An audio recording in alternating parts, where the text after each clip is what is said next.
Ketua Polis Negara KPN Tan Sri Abdul Hamid Bado mencadangkan supaya Suruhanjaya Pasukan Polis SPP tidak lagi dipengerusikan menteri, sebaliknya individu tidak berpihak seperti bekas ketua hakim atau hakim dilantik menduduki jawatan itu.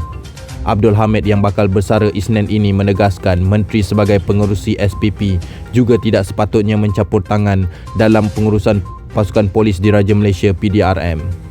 Menteri sepatutnya menumpukan perkara berkaitan dasar, bukan terbabit dalam urusan pertukaran pegawai. SPP amat penting dan tidak boleh bermesyuarat selama 1-2 jam sahaja kerana berpuluh-puluh kes tata tertib masih tergantung. Abdul Hamid berkata, ia bukan semata-mata soal kuasa. Sebaliknya, perkara itu perlu untuk KPN menentukan siapa yang boleh dilantik kerana berada bersama-sama pasukan polis setiap hari berbanding menteri yang bertanggungjawab kepada banyak agensi dan jabatan.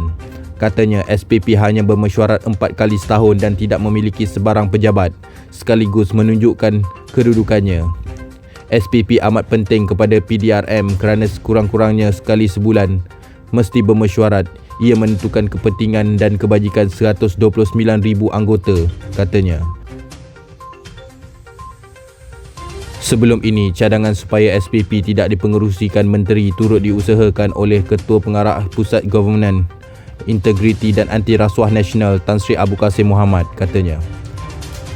Dalam perkembangan lain, Abdul Hamid meminta Suruhanjaya Pencegah Rasuah Malaysia SPRM menyiasat amalan melompat parti yang berlaku secara berleluasa.